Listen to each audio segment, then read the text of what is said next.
আমার এলাকায় কোনো বাটপাড়িকে এমপি তো দূরের কথা, এলাকায় ঢুকতে দেওয়ার সুযোগ নেই কোনো বাটপাড়িকে।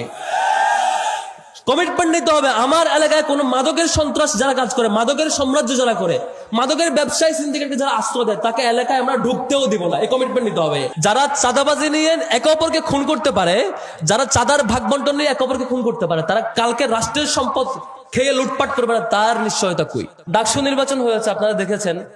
তো এখন দেশে যা যা ঘটছে, যা যা দেখতে পাচ্ছেন মিডিয়াতে, এবং যা যা আশঙ্কা করা হচ্ছে, প্রত্যেকটা ব্যাপার ডাকসুর ক্ষেত্রেও সত্য ছিল।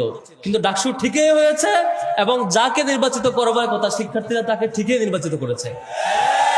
সুতরাং আপনারা ভয় পাওয়ার কিছু নাই, আতঙ্কিত হওয়ার কিছু নাই। এখন নানা আশঙ্কা, নানা আতঙ্ক আমাদের মনে ঢুকাই দেওয়ার চেষ্টা করলো, দিন শেষে দেখবেন যে মানুষটা নির্বাচিত হলে পরে এই এলাকার সত্যিকারের তো উপকার হতো, তিনি দিন শেষে নির্বাচিত হবেন ইনশাআল্লাহ। কিন্তু দুঃখের ব্যাপার হচ্ছে 1971-এ স্বাধীনতা যুদ্ধের পর থেকে আজকে পর্যন্ত আমরা বারবার আশা করেছিলাম এই বুঝি আমাদের রক্ত দেওয়া শেষ হয়েছে। আপনারা দেখে থাকবেন 71 সালে মুক্তিযুদ্ধের পর আমরা ভাবছিলাম চুরি বাটপারি আর মনে হয় হবে না, কম্বল চুরির ঘটনা আপনারা সবাই জানেন।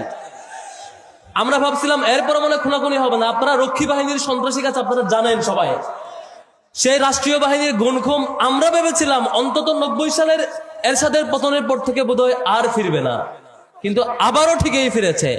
এমন ভাবে ফিরেছে, সর্বশেষ 24 পর্যন্ত আমরা ফেসিবাদকে দেখেছি, যে ফেসিবাদকে আমরা আবারও পতন করতে হয়েছে হাজার হাজার ভাইয়ের জীবনের বিনিময়ে।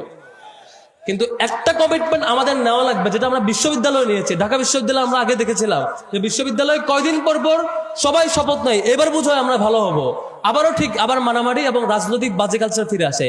কিন্তু এবার আমরা সিরিয়াসলি শপথ নিয়েছিলাম আর কখনোই বাজে রাজনীতি ফিরতে দিব না, সেটা আমরা ডাকসুতে বাস্তবায়ন করে দেখিয়েছি আলহামদুলিল্লাহ।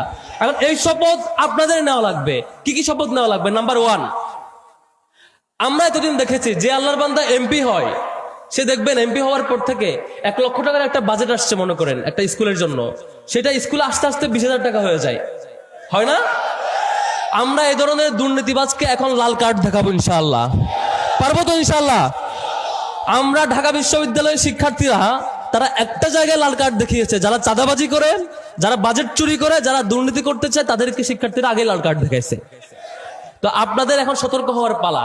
আগামীতে জাতীয় নির্বাচন, আমি মনে করি নাগরিক হিসাবে আমি মনে করি আমি যদি ভুল জায়গায় ভোট দেই, ভুল লোককে ভোট দেই, এই লোক যত চুরি বাটপারি করবে, যত চাঁদাবাজি করবে, প্রত্যেকটা দায়ভার আমার আপনার সিদ্ধান্তের উপরে বর্তায় নিশ্চয়ই। সুতরাং যে কয়েকটা বিষয় সতর্ক থাকবো, তার মধ্যে একটা বলেছি, এই যে দুর্নীতি করে আমরা দেখেছিলাম আগে, এই যে নির্বাচনের আগে দেখবেন বাড়ি বাড়ি